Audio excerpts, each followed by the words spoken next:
Good afternoon, and thank you for joining us. I'm Mara Whitman from Bluefield Public Library. I'm very excited to introduce Muriel Aparo. She's the program manager with Connecticut Tech Act Project. This is an organization from the state that can help so many people. So I'm excited for her to speak to us today. Thank you for joining us, Muriel. Thank you, Mara. It's a pleasure. Yes, the Connecticut Tech Act Project is part of Aging and Disability Services State Department, and I've been managing this program for about 12 years now. So I will get right into it. First of all, the Connecticut Tech Act Project mission is to get individuals access to assistive technology for them to be able to communicate in work, school, the community. It is a federally funded entity and it is under the Assistive Technology Act legislation. So what the Connecticut Tech Act Project is we require to provide core services across the state. So we have AT demonstrations. I will get into each category as we go along. And then we also have AT lending, AT recycling, AT financial loan, the Access Through Technology program, which is a deaf-blind grant, public awareness and information and assistance, and where you can find assistance in looking for your needs. Okay, so the AT demonstrations. When you have different devices, obviously you don't know whether or not they are going to work for you. You may not know how to use them. We can go out and we can demonstrate different equipment, such as braille displays, iPads, the accessibility features to iPads, what those changes on the iPad will do for your vision as well as your hearing. So those are the AT demonstrations. Now, we have AT community partners that work with us to do the AT demonstrations as well as some of our other programs. Those particular individuals are CREC, EastCon, Meriden ATech, NEAT Center at Oak Hill, CERC, and the UCP of Eastern Connecticut. All of them are very well versed in assistive technology, and they can help you find the correct device that you might be needing. AT device loans. AT device loans is part of our assistive technology loan program. It's also a program that I manage. It can give you a low interest loan for individuals or the families of individuals who have a disability. We have a contract with the bank. The fixed rates are 4% for secured loans and 4.5% for insecure loans. So secured loan would be something like a modified vehicle. Unsecured would be something like a scooter. We do loans for scooters, for hearing aids, for modified vehicles, for exercise equipment. If you're someone with cerebral palsy and needs to keep moving, or any other disability, we cover all disabilities, and we do try to help you locate grants, funds. Um, there's a couple of them that I automatically recommend, but if you are looking for a modified vehicle, there might be some higher end grants that we have available. Also, too, if you're purchasing a van for a child or you're purchasing some device for a child, there are quite a few individual grants that we would recommend for you to reach out and try to obtain so you can lessen the amount that you need to borrow. Now, the Financial part of that is you can borrow anywhere from 500 to 30,000, and the range terms are anywhere from 3 years to 10 years. Usually the 7 to 10 years is based on the vehicle you may purchase. The vehicle itself cannot be older than 5 years old, and it cannot have more than 55,000 miles on it. So right now, $30,000 is a minimal amount that can be used to purchase a very expensive device, which is why we recommend grants for most of it. Like I said, we work with a partner bank. What we do is we gather all the information in the application, we forward it to the bank with our recommendation on the loan, whether we feel it should be approved or not. They will respond to us if they approve it or if they don't. If they don't, there are other courses, other recourse that we can do, which you can appeal the decision, and that goes to our advisory board. Our program is made up of, I would say, about 10 to 15 advisory board members. So they would review our request and they would either approve it or deny it. If they deny it, then it will be something that is the final decision. However, I have had several appeals go through, and the reason this program is in place is to help individuals with disabilities. We realize that an individual with a disability has financial challenges, and therefore we look at the financial challenges, we look and see, where you are with discretionary funds. If we feel you can make the payment, and we do all we can to put you in a comfortable monthly payment that you can be successful in making your payments, they will approve the loan. Right now, we have about a 95% success rate on our loans, which is why we try to put you in a comfortable payment. We can't always put you in the payment that you actually want, but we can try to come close to it as much as possible. We do pull a credit report, but we don't use the credit score. We use what the credit report tells us. Are your bills on time? If they have been put into collections, are you making payments on the collections? Why was that account put into collections? So we go deep further than regular banks, which is why this is a little more complicated than a regular bank loan, but we're able to do more than a regular bank, and we're able to give you a longer term than a regular bank. With all that, I mean, if there's any questions, you can definitely forward them to me, and I will give you all the information to contact me at the end of this presentation. Okay. Thank So, you. The contact info would be great.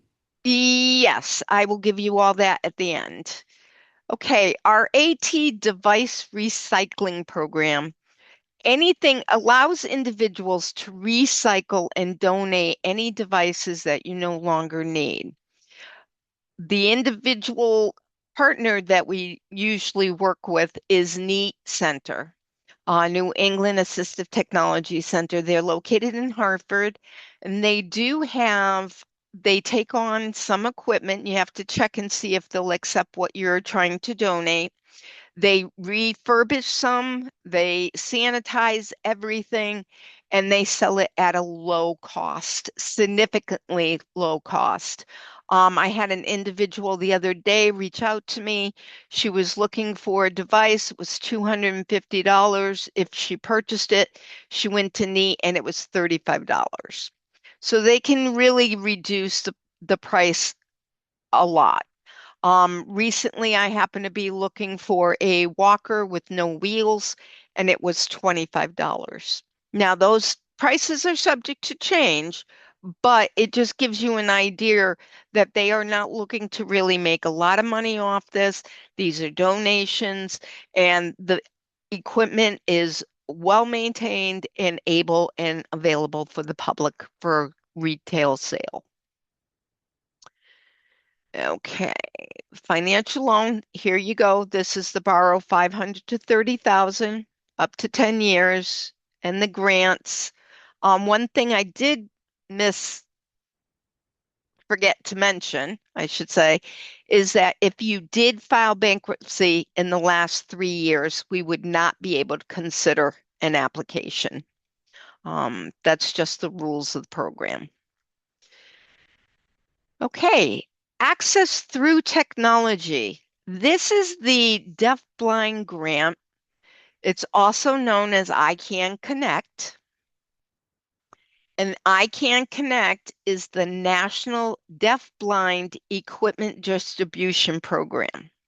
So that's a long, fancy name, which is why we're just called Access Through Technology in Connecticut. What we can do is if an individual has a combination of visual and hearing impairment, and you have to have both, you do not have to be completely blind or completely deaf, but you do have to have a significant visual and hearing loss in order to qualify. So with the vision, if you have a 2200 acuity in your better eye, then you might qualify for the program. That is one of the stipulations of the program is the 2200 acuity. Then for the hearing, you need moderate to severe hearing loss. So with those two guiding you, that would be the first step of knowing whether or not you qualify. The second step is amount of income, and income is based on household income. So household income is anyone living in the home that contributes to the running of the home. So if you have sons, daughters, in-laws, grandkids, if they're not contributing to running the home, in other words, paying any kind of bill, then you do not include their income. If they are, then yes, you would have to include the income from everyone that contributes to the home. The other income that needs to be reported is any pensions, um, any stocks or bonds, any money that you get from any of that, that needs inheritance, that all needs to be reported. Now, once you get your yearly household income, it must meet or be under the 400% poverty level of that year. So this year for a household of one, I believe it's like $65,000 for the year. So if you make above that with your income from your household, then you would not qualify. If you do make under that, then yes, then you can check that off, you would qualify. The medical portion needs to be completed by either your primary care physician, your ophthalmologist, or your audiologist. If you want to go to both the audiologist and the ophthalmologist, that's up to you. But you can have, if your primary care physician will fill out the form, then that's fine. The primary care physician can do it. It's just a matter of him attesting to your disability. Now, what the program gives you if you're approved. The program will then have assign an evaluator from one of those partner agencies, and that evaluator will contact you. They will go out to your home. They will assess your telecommunication needs. Now, telecommunication needs are your iPads, telephones, anything to get you connected to the community and the outside world. So they will go and they will check and see what equipment will best fit your needs. They also bring demo equipment with them for you to try it out. They will assess everything. They will send me a report.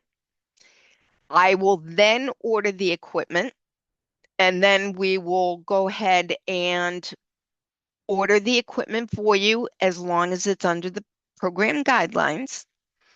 It doesn't matter how much the equipment costs, there is no expense to you.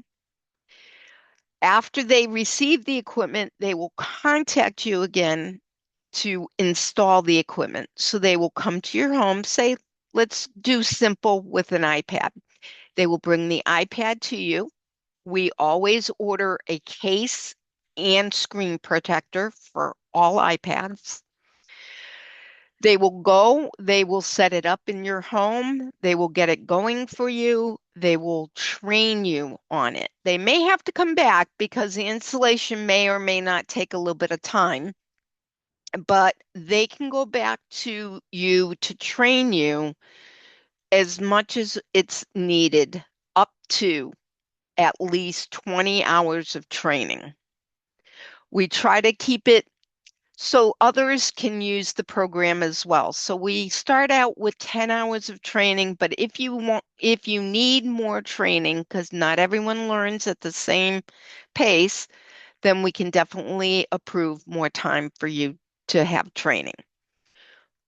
We will not leave you until you're comfortable with being able to turn it on, do the general functions, and be able to get yourself situated with emails, text messages, maybe, and things like that.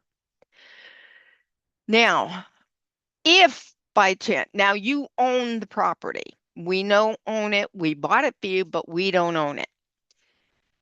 For the life of that device, all you need to do is call me if you have any problems. If you find that you forgot how to do something, you can call me and I can send somebody out to be able to train you again. If you have problems with the function of the iPad, call me. I can send somebody out. So basically, anything that has to do with the devices that we give you, they are covered for the lifetime of the device. Now, it doesn't mean that we can replace it each and every time, but it does mean that you can reapply and we can definitely replace it. If it's non-functional and it wasn't through any fault of your own, we can definitely replace the device once, even if you don't qualify for the program again. Um, So we are basically a warranty that you can have this device and it won't, you won't have to go without it again. Um, Applications are good for 1 year. Once you apply and you provide medical documentation, that will not be needed anymore for additional applications. The only thing that will be needed is proof of income. I just have to make sure we know medically you are approved. We just need to make sure that financially you still meet the guidelines of the program. Now, there are some programs that if you receive SNAP benefits, if you receive VA benefits, if you receive housing assistance, those programs all make qualify you automatically on the financial part. So that would be something that you could check with me to see if you do qualify through those programs. All our services for this program is through a grant that we are issued every year, starting July 1st through June 30th. We usually run about 122,000 a year that we have to spend. Unfortunately, sometimes we don't spend it all, so the federal government gets it back, but we do try to spend all of it and we try to get out and do things like this with presentations and different events. We try to sponsor events so people get the word out of our program. Okay, so that was the Access Through Technology program. Now we also have, what is assistive technology? It's a device, is any item, piece of equipment, a product system, whether acquired commercially, modified, or customized, that is used to increase, maintain, or improve the functional capabilities of individuals with disabilities. So things that would be personalized for someone would be if you need a braille display, that is a personal customized item for that individual. But we have we provide iPhones, computers, the keyboards, the mice. There's a lot, as long as it falls under telecommunications, are devices that we will cover and we can provide to you. We have AT services. Again, it includes the evaluation of need, device trials, designing and customizing, fitting adaptive equipment. If there's something, we had recently an individual with guiding hands. So it's a matter of putting it on her hand and adjusting it into the motion that she needs to be able to make. We do all training, all follow-up. We do maintenance and repair on all items that we provide. We provide also alert systems. So if you need an alert system that you're getting a text message, so we can get you flashers. We can get you, let's see, text messages, emails, all that we can let you know just by having the equipment assessed that you need. Okay, and so also too, what we have is with our partner agencies, they have lending libraries. So if you go to a local BESB, which is the Bureau of Education for Services for the Blind, if you reach out to them, if you have a child in school and the social worker or the occupational therapist reaches out to us, we can direct them to one of our partner agencies, and they have lending libraries. So what they can do is they can lend you a device that you're looking to see if it will fit into your curriculum, or if it's a device for school that'll work for a child, or even an iPad. iPads change quite a bit. They usually have the most up-to-date devices. So say you have an 8th generation iPad and you want to try the iPad Air 13, they might have one in inventory that you can try to see if there's too much of a big difference or if it's something that you're looking for. So they can lend it out to you for 30 days, just like the library, being able to take a book out, you're able to take out the device, give it a shot, and then return it and make your decision of what you would like to do. So we have a quarterly newsletter if you'd like to sign up for that. And that is not quite sure. You could just send me actually your information and I could definitely get it on our newsletter list. So my contact, there's several ways to get a hold of me. One is email, which is Muriel, Muriel .aparo, APARO, @ct.gov. My direct phone number is usually my cell number, which is 860-876-9595. I do have an office phone if you'd like to leave a message there. I check those messages weekly, and that's 860-424-5619. But I would definitely try reaching out to my cell before you call the office because then you'll get a quicker response either that way or email than if you leave it in the office. Um, Also, you can follow us on Instagram, Facebook. We're at www.facebook.com/CT Tech Act. And our website is cttechAct.com is the website. And that's all I have for you. Muriel, I had a question for you. Being a Yes. librarian, we used to deal with the library for the blind, but it's now called the Library for Accessible Books. You work with Matt at all, and do you have any information about them? No, I haven't worked with Matt, but I know that we are looking at finding out more because we just recently had an individual looking for different apps and things like that.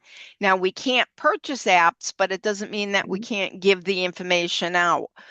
So we are looking to, well, I'm looking to learn more about it because I hadn't heard anything.